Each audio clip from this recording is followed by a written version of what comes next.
नमस्कार, जय हिंद फ्रेंड्स, सभी का स्वागत है हमारे यूट्यूब चैनल रामबाण ट्यूटोरियल पे। आशा करता हूँ हमारी पिछली वीडियो आप लोग को बेहद पसंद आई होगी। और ये जो सीरीज चल रहा है रेलवे एलपी टेक्नीशियन के लिए, उस सीरीज का 13th क्लास है। इससे पहले मैंने उसकी 12 वीडियोस अपलोड कर चुका हूँ, तो आशा करता हूँ वे सारी वीडियो आप लोग को पसंद आई होंगी। और आज जो हम चर्चा करेंगे प्रीवियस ईयर क्वेश्चन के बारे में, जो रिपीट होते रहते हैं, एग्जाम्स में आते रहते हैं, रिपीट होते रहते हैं। कई एग्जाम्स में मैंने देखा है रेलवे के कि वे सारे क्वेश्चन रिपीट होते रहे हैं, तो इस लिहाज से ये क्वेश्चन बहुत ही इंपॉर्टेंट हो जाता है आप लोगों के लिए। तो चलिए आज के सेशन में इसी की चर्चा करेंगे, उसी को सॉल्व करेंगे। चलिए आज का जो पहला क्वेश्चन हमारा है, पृथ्वी और 1 किलो वजन वाले वस्तु के बीच गुरुत्वाकर्षण बल का परिमाण क्या होगा। मतलब निकालना है, पृथ्वी जो है उसकी सतह पर कोई 1 किलो वजन का एक वस्तु रखा गया है, उसके बीच गुरुत्वाकर्षण बल का जो मान होगा, जो परिमाण होगा, वो क्या होगा। यहाँ पर आपका दिया हुआ है, पृथ्वी का द्रव्यमान दिया हुआ है 16 इंटू 10⁻24 किलो, और त्रिज्या दिया हुआ है 6.4 इंटू 10⁻6 मीटर। ठीक है, तो इसी की हम चर्चा करते हैं। तो सबसे पहले गुरुत्वाकर्षण क्या होता है। गुरुत्वाकर्षण जो हमारा है वह एक आभासी फोर्स है, आभासी बल है, जो क्या करती है, वस्तुओं को अपनी ओर खींचती रहती है, अपने केंद्र की ओर खींचती रहती है। वही गुरुत्वाकर्षण बल कहलाता है, जिसको आइजैक न्यूटन ने परिभाषित किया था, उसको देखा था। तो सबसे पहले इसमें क्या दिया हुआ है उसको लिख लेना है। एम दिया हुआ है, एम, बड़ा एम दिया हुआ है। बड़ा एम क्या होता है, अर्थ का मास होता है, अर्थ मास। छोटा एम होता है ऑब्जेक्ट मास, यानी कि वस्तु का जो भार है उसको दिया हुआ है। अब है, ये जो ऑब्जेक्ट है, इसकी गुरुत्वाकर्षण बल का जो परिमाण निकाला जाता है वह उसका एक फॉर्मूला होता है, एफ जी। गुरुत्वाकर्षण फोर्स का जो परिमाण होगा, एफ जी इक्वल टू जी, बड़ा जी, इंटू एम इंटू छोटा एम डिवाइडेड आर का स्क्वायर। अब यहाँ पे क्या है, एफ जो होता है फोर्स, गुरुत्वाकर्षण बल हो गया। जी जो है गुरुत्वाकर्षण का स्थिरांक होता है, गुरुत्वाकर्षण का स्थिरांक होता है जी। बड़ा एम होता है अर्थ मास, तो छोटा एम का मतलब होता है ऑब्जेक्ट मास, और आर जो है रेडियस ऑफ अर्थ है, रेडियस ऑफ अर्थ है यहाँ पे। अब इसमें हम वैल्यू पुट करेंगे, एफ जी इक्वल टू, मेरे पास बड़ा जी का जो मान होता है वह 6.67 इंटू 10⁻⁻11 होता है। और उसके बाद बड़ा एम है, बड़ा एम का मास कितना है, 6 इंटू 10⁻24 है। और छोटा एम का जो वैल्यू है वो कितना है, 1 है। उसके बाद आर का वैल्यू नीचे रखेंगे, पुट करेंगे, तो आर का जो वैल्यू है वह है 6.4 इंटू 10⁻6। इसको स्क्वायर करना है, तो स्क्वायर में कर लेंगे। अब जब इसको आप काटिएगा तो क्या होगा, ये ऊपर नीचे सारा कट करके क्या बच जाएगा, यहाँ पे बच जाएगा 9.770 न्यूटन बच जाएगा, जिसको आप अप्रोक्सीमेटली आप 9.8 न्यूटन मान सकते, 8 न्यूटन मानना है आपको। तो यही इसका सही आंसर है, यही इसका सटीक आंसर है। इसी की तरह से आपको ये क्वेश्चन का सॉल्व करना है। जहां भी अगर क्वेश्चन पूछता है तो इसका सही आंसर क्या होगा, 9.8 न्यूटन इसका सही आंसर होगा। और ये फार्मूला आप जरूर से नोट डाउन कर लीजिएगा, ये फार्मूला बहुत ही उपयोगी है। इस तरह के क्वेश्चंस में आगे चलते हैं। अगला हमारा क्वेश्चन है 5 मीटर प्रति सेकेंड के वेग से गतिशील किसी m द्रव्यमान की वस्तु की गतिज ऊर्जा 25 जूल है। 25 जूल है। वेग कितना है मेरा? तो वेग जो है हमारा 5 मीटर प्रति सेकेंड है। द्रव्यमान जो वस्तु की जो द्रव्यमान है m है और गतिज ऊर्जा कितनी है? 25 जूल है। गतिज ऊर्जा को क्या कहा जाता है? Kinetic energy. क्या कहा जाता है? काइनेटिक एनर्जी कहा जाता है इसको, और हिंदी में गतिज ऊर्जा कहा जाता है। तो क्या क्या दिया हुआ है मेरे पास भी है। कितना है? 5 मीटर प्रति सेकेंड है। काइनेटिक एनर्जी का मान दिया हुआ है, कितना है? 25 जूल है। m दिया हुआ है, m वस्तु की द्रव्यमान है, द्रव्यमान है। तो सबसे पहले हम गतिज ऊर्जा की जो वैल्यू है उसको निकालने की कोशिश करेंगे। तो क्या m निकालने की कोशिश करेंगे? m कितना है यहाँ पे? वस्तु का द्रव्यमान कितना है उसको निकालेंगे सबसे पहले। तो काइनेटिक एनर्जी का जो फॉर्मूला होता है वह हमारा होता है काइनेटिक एनर्जी। वह कितना होता है? हाफ mv का स्क्वायर होता है। अब mv का स्क्वायर जो है इसमें वैल्यू पुट करेंगे तो क्या दिया हुआ है? काइनेटिक एनर्जी का मान दिया हुआ है कितना? 25 जूल दिया हुआ है। उसके बाद 1/2 इंटू एम लिखना है। भी कितना दिया हुआ है? 5 दिया हुआ है, तो 5 का स्क्वायर लिख देंगे यहाँ पे। अब क्या होगा? 5 का स्क्वायर के बाद इसको सोल्व करेंगे, कितना आ जाएगा? 25। ये 2 जो है ऊपर जाएगा और नीचे 25 आ जाएगा। उसके बाद इधर हाफ इंटू एम बच जाएगा। अब इसको कट करेंगे तो कितना आएगा मेरा? 25 से जो है 25 कट जाएगा। ठीक है। एम का जो मान होगा वह मेरा 2 kg आएगा। एम का मान मेरा 2 kg आएगा। ठीक है, तो एम मेरा 2 kg आ गया। वस्तु का जो द्रव्यमान था वो हमको निकल गया। अब क्या निकालना है? जब इसके वेग को 2 गुना कर दिया जाए तो इसकी गतिज ऊर्जा क्या किया जाए, क्या होगी? जब मान लीजिए मीटर प्रति सेकेंड है तो इसको यदि हम 2 गुना कर देंगे इंटू 2 कर देंगे तो कितना हो जाएगा? 10 मीटर प्रति सेकेंड हो जाएगा। ठीक है। अब इसी को निकालना है तो क्या करेंगे हम? इसमें करने के लिए सबसे पहले अगर आप लोग लिख लिया हो तो थोड़ा इससे हटा देता हूं।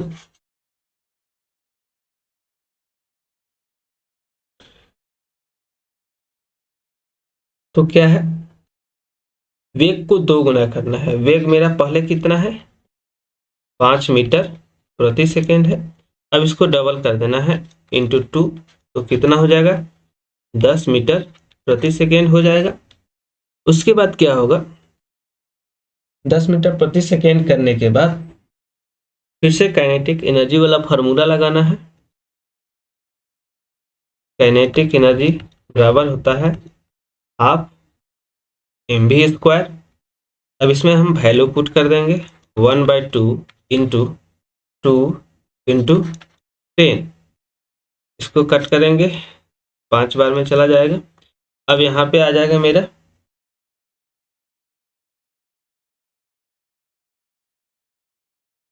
1/2 इंटू 2 इंटू 10 का स्क्वायर 100 हो जाएगा। अब इसको कट करेंगे तो क्या आ जाएगा? 1 होगा। तो काइनेटिक एनर्जी का मान कितना आ जाएगा?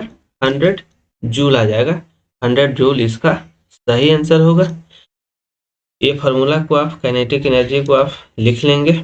ठीक है, और इसका सही आंसर कितना आ गया? 100 जूल आ गया, इसका सही आंसर है। चलिए आगे चलते हैं।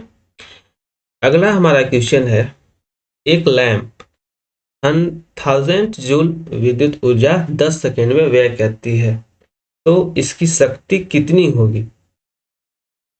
एक लैंप है, मान लीजिए एक इलेक्ट्रिक लैंप है,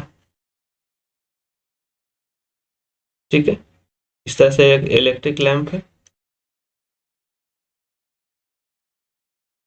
इसमें एक बल्ब लगा हुआ है,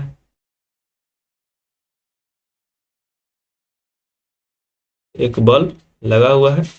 ये क्या करता है? 1000 जूल की विद्युत ऊर्जा, मतलब विद्युत ऊर्जा का जो मान है वह 1000 जूल है। टाइम कितना है? 10 सेकेंड है, ठीक है। ऊर्जा को वाट में व्यक्त किया जाता है, तो वाट दिया हुआ है मेरा कितना? 1000 जूल। टाइम दिया हुआ है 10 सेकेंड। अब इसमें क्या निकालना है? पावर निकालना है। तो P बराबर होता है W/T, यानी कि ऊर्जा बटा टाइम। अब क्या करेंगे? 1000 जूल डिवाइडेड 10 सेकेंड कर देंगे, इसको कट करेंगे तो मेरा कितना आ जाएगा? 100 जूल आएगा। जूल जूल पर सेकेंड आएगा। जूल पर सेकेंड क्या है? वाट का इकाई है, वाट का एसआई यूनिट है। तो P बराबर कितना हो जाएगा मेरा? 100 वाट हो जाएगा। 100 वाट इसका सही आंसर है। 100 वाट,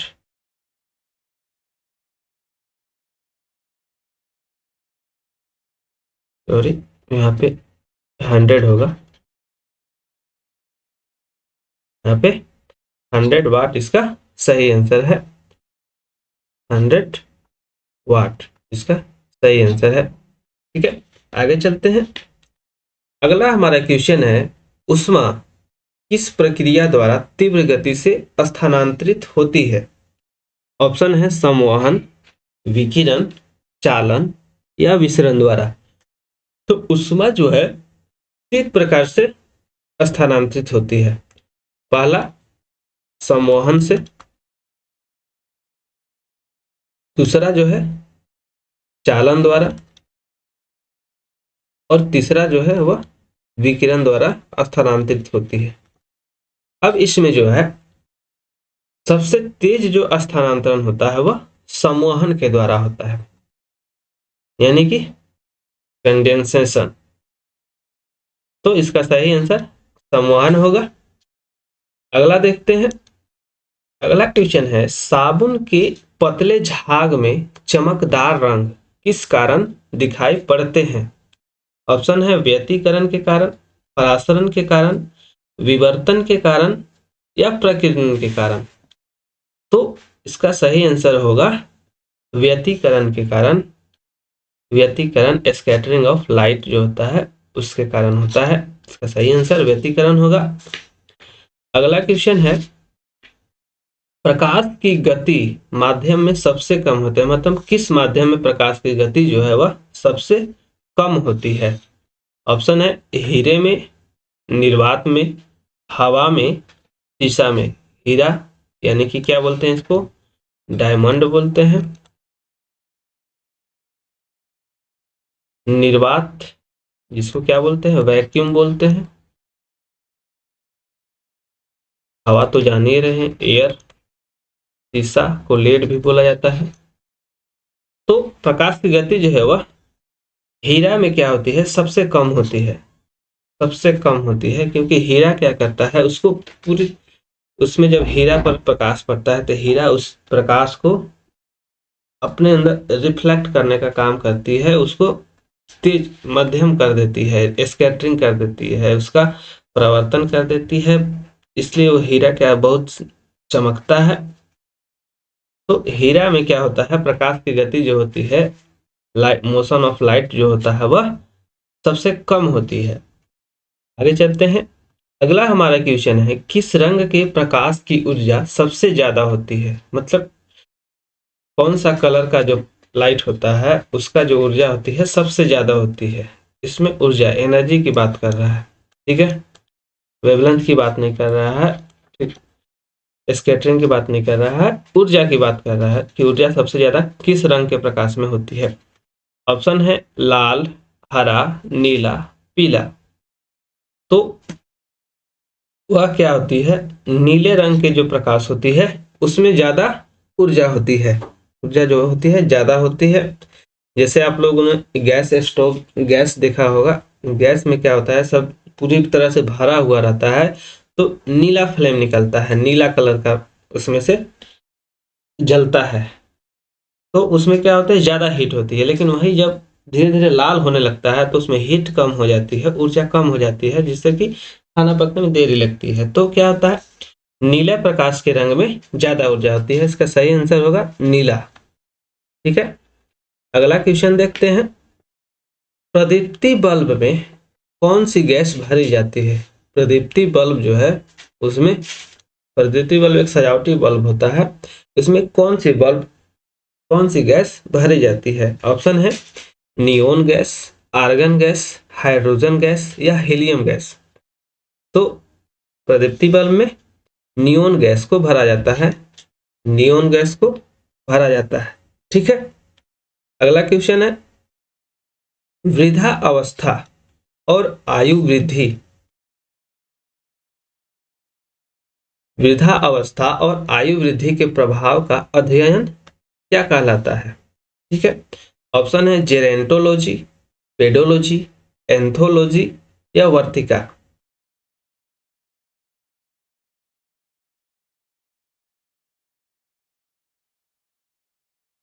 gerontology, pedology,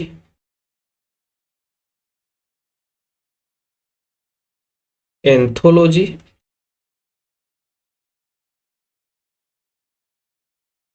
anthology. Style, style क्या है, स्टाइल तो फूल का भाग है जो स्त्री केसर में होता है, स्त्री केसर का भाग है फूल का।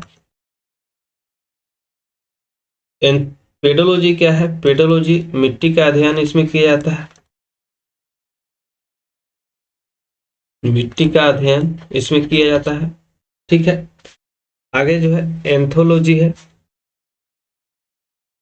जेरेंटोलॉजी है। तो इसका जो सही आंसर है वह जेरेंटोलॉजी है। जेरेंटोलॉजी में क्या होता है, वृद्धा अवस्था और आयु वृद्धि के प्रभाव जो क्या क्या प्रभाव होते हैं, क्या क्या उसमें देखने को मिलते हैं, क्या क्या लक्षण देखने को मिलते हैं, उसके जो क्या प्रभाव होते हैं, जब मनुष्य की आयु बढ़ती है, वह वृद्धा अवस्था में जाता है, तो उसके क्या क्या प्रभाव होते हैं, उस चीज का अध्ययन किया जाता है, उस चीज पर निष्कर्ष निकाला जाता है कि क्या कुछ इसका उपाय हो सकता है या कुछ इसके लिए मेडिसिन तैयार किए जा सकते हैं ताकि उस प्रभाव को कम कर दिया जाए जो उन लोगों के लिए कष्टकारक होती है।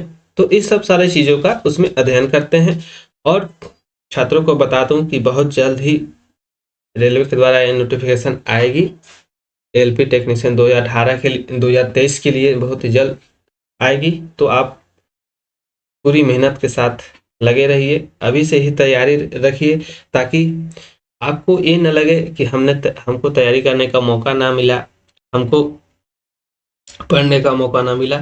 क्योंकि जब मन में चाहत हो ना, मन में चाहत हो कि हमको जॉब लेनी है, तो ये मत देखिए कि नोटिफिकेशन कब आएगा, एग्जाम का डेट कब आएगा, ये मत देखिए। बस लगातार लगातार अग्रसर रहिए, लगातार एक दिशा में बढ़ते रहिए, लगातार अपनी तैयारी को जारी रखिए।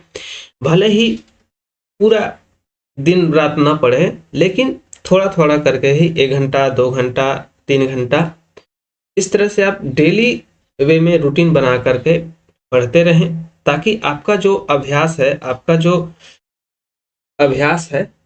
आपका सोल्विंग करने का जो अभ्यास है, आपको पढ़ने का जो अभ्यास है, वो बना रहे, ताकि एक बैग जब एग्जाम्स की नोटिफिकेशन आए तो क्या हो कि आपको प्रेशर ना पड़े कि अरे यार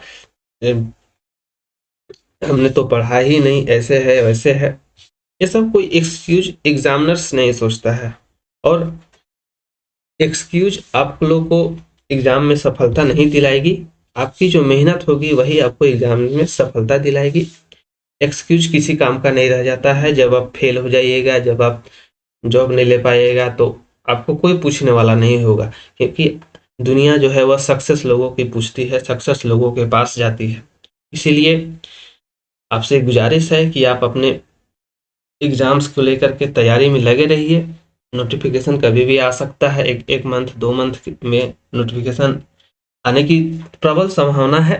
तो अपने तैयारी को जारी रखें। और चलिए आगे क्वेश्चन बढ़ते हैं।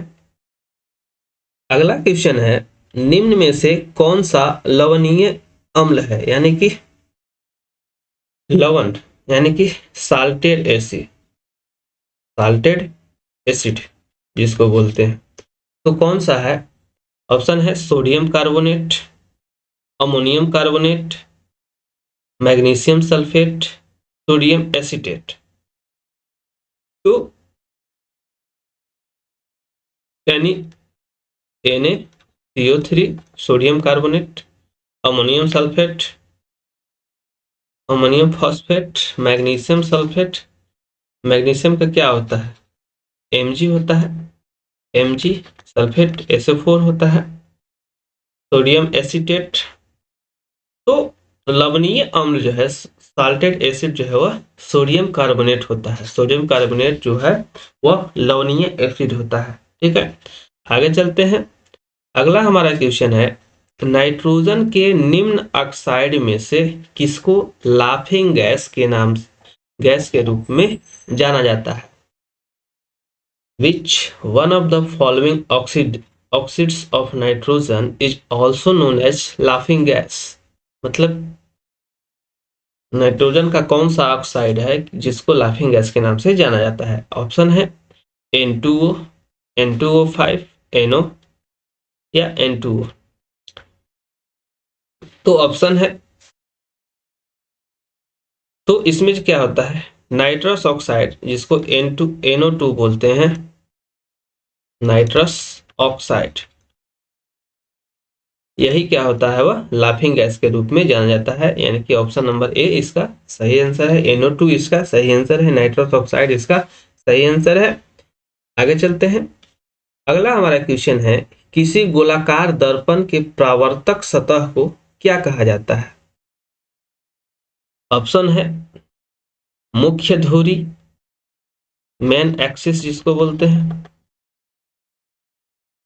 छेद यानी कि एपर्चर जिसको बोलते हैं, खंभा जिसको पोल बोलते हैं, या फिर फोकस। इसमें कौन सा परावर्तक सतह के रूप में जाना जाता है?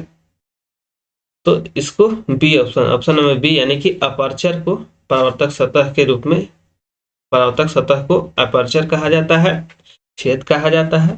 ठीक है, इसका सही आंसर अपर्चर होगा। अगला क्वेश्चन है हमारा, टुलिप महोत्सव, टुलिप महोत्सव अभी टुलिप फेस्टिवल, यह बहुत ही मनमोहक फेस्टिवल है, बहुत ही सांस्कृतिक फेस्टिवल है। जो ऑप्शन है कर्नाटक, जम्मू कश्मीर, पंजाब, केरल। तो ये जो है वह जम्मू कश्मीर का प्रमुख उत्सव है, प्रमुख फेस्टिवल है। टुलिप महोत्सव जो है बहुत ही मनमोहक दृश्य यहाँ पे देखने को मिलते हैं। बहुत सारे लोग तरह तरह के कपड़े पहनकर, रंग बिरंगे कपड़े पहनकर इस उत्सव को मनाते हैं। वह जनवरी फरवरी के महीनों में ही मनाया जाता है। अभी शायद स्टार्ट होने वाला होगा या स्टार्ट होगा भी, हो गया भी होगा। लेकिन टुलिप महोत्सव जो बहुत ही आश्चर्यजनक इसमें होता है। और इसमें किया जाता है, बहुत तरह के डांस होते हैं, बहुत सारे रंग बिरंगे फूलों से सजावट होती है। ठीक है, तो अगर आप आसपास में हैं, जम्मू कश्मीर के आसपास में है, तो वहाँ जरूर जाइएगा। टुलिप महोत्सव फेस्टिवल देखिए, वहाँ के क्या क्या उसमें खूबियाँ हैं, क्या क्या उसमें देखने को मिलते हैं, वो सारी चीज़ों को बहुत देखने लायक मनमोहक दृश्य होते हैं। ठीक है, आगे बढ़ते हैं।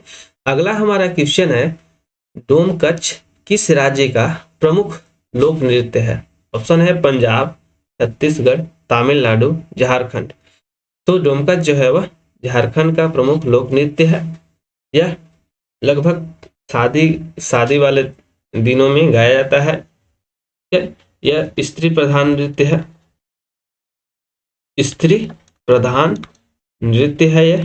स्त्रियों के द्वारा रात्रि में किया जाता है, रात्रि के समय किया जाता है ये नृत्य। ठीक है, इसमें पुरुषों का प्रवेश वर्जित होता है, पुरुषों का प्रवेश वर्जित होता है। ठीक है, चलिए आगे बढ़ते हैं। आगे हमारा क्वेश्चन है, अन्नामुदई पर्वत किस राज्य में स्थित है? ऑप्शन है ओडिशा, तमिलनाडु, कर्नाटक, गुजरात। अन्नामुदई पर्वत जो है वह दक्षिण भारत की सबसे लंबी पर्वत है और वह बहुत सारी पेड़ पौधे, बहुत सारे कई महत्वपूर्ण जड़ी बूटी, कई महत्वपूर्ण उसमें अनेक तरह से वह बहुत ही इम्पोर्टेंट हो जाता है। तो अन्नामुदाई माउंटेन जो है किस राज्य में है? ऑप्शन है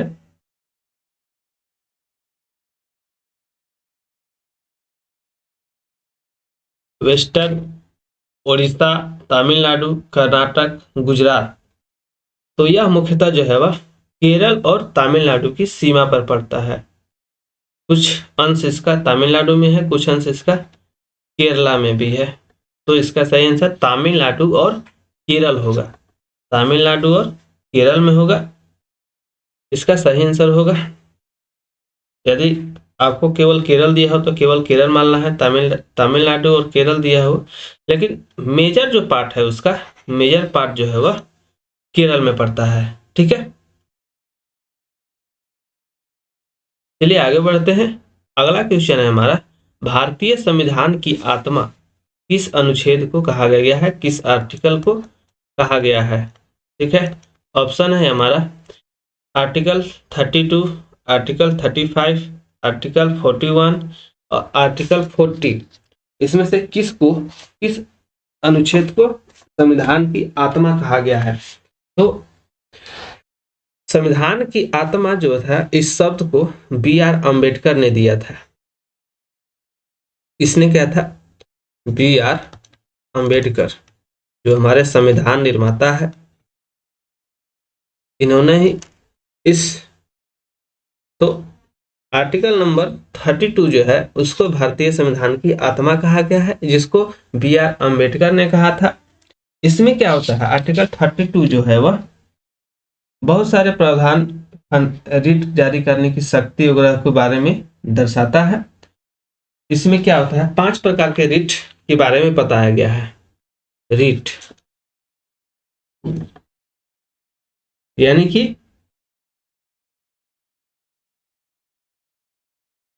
इसमें दिया गया है, न्यायालय को 5 तरह के रिट निकालने के दिया था। पहला जो है बंदी प्रत्यक्षीकरण,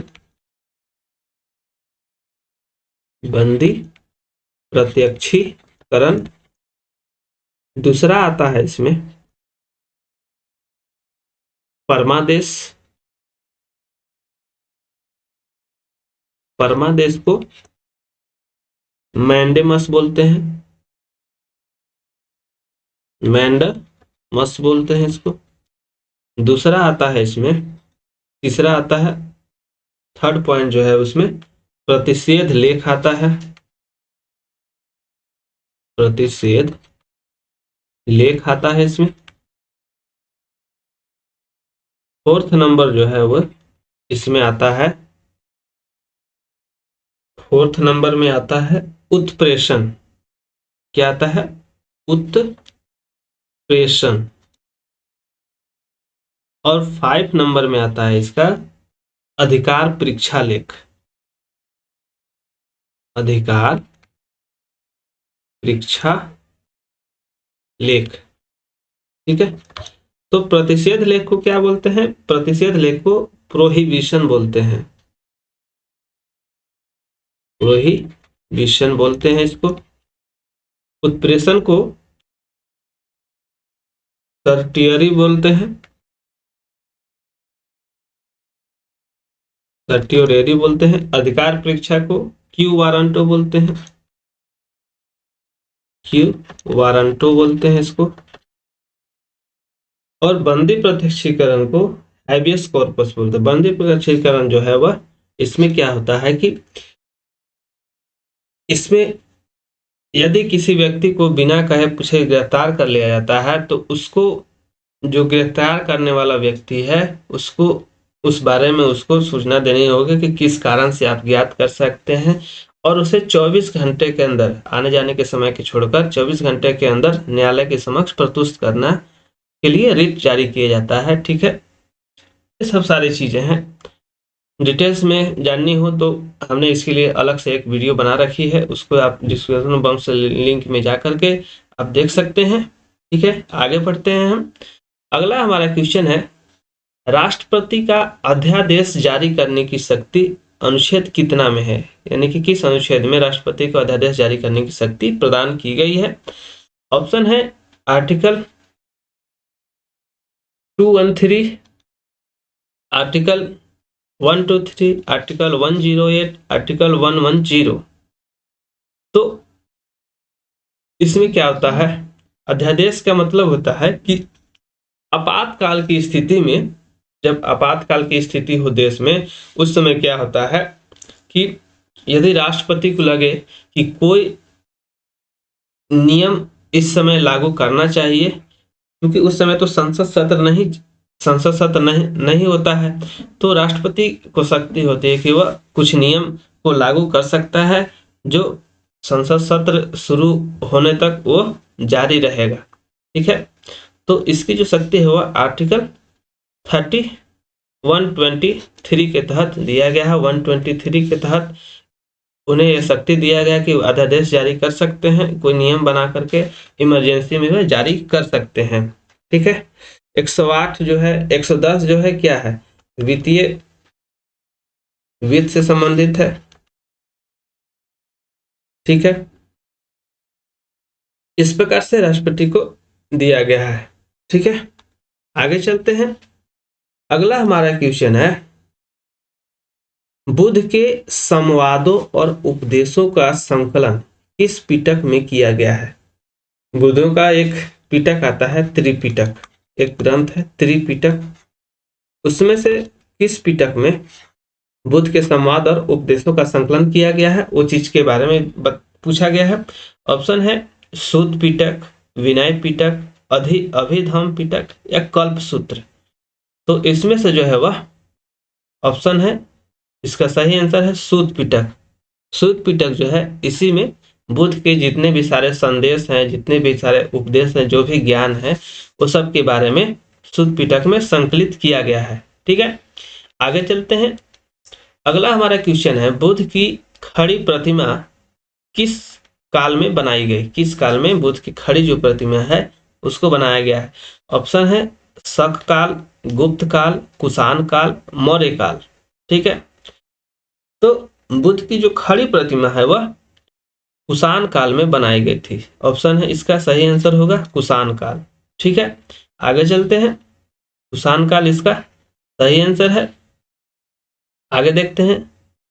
अगला क्वेश्चन है हमारा, ब्राह्मणों पर जजिया कर लगाने वाला प्रथम मुस्लिम शासक कौन था। ऑप्शन है कुतुबुद्दीन ऐबक, इब्राहिम लोदी, फिरोज शाह तुगलक, इल्तुतमिश। कुतुबुद्दीन ऐबक किस वंश का था, गुलाम वंश का था, गुलाम वंश था। ठीक है, लोदी किस वंश का था, लोदी वंश का था। फिरोज शाह तुगलक कौन सा था, तुगलक वंश था इसमें, तुगलक वंश। इल्तुतमिश भी, इल्तुतमिश भी गुलाम वंश का था। ठीक है, अब आता है दिल्ली सल्तनत काल जो था वह, उसमें पांच जो वंश थे उन्होंने शासन किया। कौन था, गुलाम वंश, खिलजी वंश, तुगलक वंश, लोदी वंश। ठीक है, 5 शासक किए। दिल्ली सल्तनत जो था, दिल्ली सल्तनत काल जो था वह कब से कब तक था, 1206 से लेकर के 1526 तक, 1526 तक था। ठीक है, इसमें 5 वंश के शासकों ने शासन किया। पहला था गुलाम वंश, दूसरा हुआ खिलजी वंश, तीसरा था तुगलक, फोर्थ था सैयद, और लास्ट वाला जो था लोधी वंश था। इसी के सम्राट को हरा करके बाबर ने भारत में मुगल साम्राज्य की नींव डाली थी। 1526 में पानीपत का जो बैटल हुआ उसमें लोधी को बाबर ने हराया और वहीं से भारत में मुगल साम्राज्य की स्थापना हुई। उसके बाद बाबर, अकबर, जहांगीर, शाहजहां, औरंगजेब, बहादुर शाह जफर, बहादुर शाह द्वितीय, ये सब सारे स्वतंत्र भारत के बनने तक इन लोगों का रहा। ठीक है, भारत को जो अंतिम मुगल सम्राट था वह बहादुर शाह जफर द्वितीय था, जिसको बंदी बना करके जिसको वर्मा भेज दिया गया था। ठीक है, चलिए आगे चलते हैं। तो इसमें क्या था, इसमें इसका जो सही आंसर होगा वह फिरोज शाह तुगलक होगा। फिरोज शाह तुगलक जो है वह ब्राह्मणों पर जजिया कर लगाने वाला पहला मुस्लिम शाह था। जजिया कर जो था, जैसे हिंदुओं का जो तब कई सारे तीर्थ स्थल होते हैं, तो वहां पे जाने के लिए इनसे कर लिया जाने लगा था। ठीक है, तो यही था जजिया कर। ठीक है, जिसको सबसे पहले फिरोज शाह तुगलक ने लगाया था। ठीक है, चलिए ठीक है, तो आज के सेशन में इतना ही। आशा करता हूँ ये सेशन आप लोग को बेहद पसंद आएगा, आप लोग के लिए बेहद उपयोगी होगा, और आप तैयारी में लगे रहिए। इस समय का वेट मत कीजिए, बस समय के साथ लगे रहिए, अपने तैयारी को जारी रखिए। नोटिफिकेशन कभी भी आ सकता है। ठीक है, क्योंकि इस पिछली बार जो स्टूडेंट्स कुछ पॉइंट्स नंबर के लिए रह गए थे, वो आशा करता हूँ इस बार अपनी तैयारी को और मजबूत करके अपनी सिलेक्शन को पक्का करेंगे। तब तक के लिए जय हिंद, जय भारत। सेशन को लाइक करें, सब्सक्राइब करें, शेयर करें, अपने फ्रेंड्स को दिखाएं, और कमेंट बॉक्स में अपना ओपिनियन जरूर शेयर करें, ताकि हमें पता चल सके कि अब मुझे कुछ और सुधार करने की जरूरत है, या आप लोग को सेशन कैसा लगा। आप कमेंट बॉक्स में जरूर बताएं, कमेंट्स जरूर करें, लाइक्स करें, शेयर करें, ताकि हमारे वीडियोस की नए नए नोटिफिकेशन आप लोग तक पहुंचती रही है। तब तक के लिए जय हिंद, जय भारत।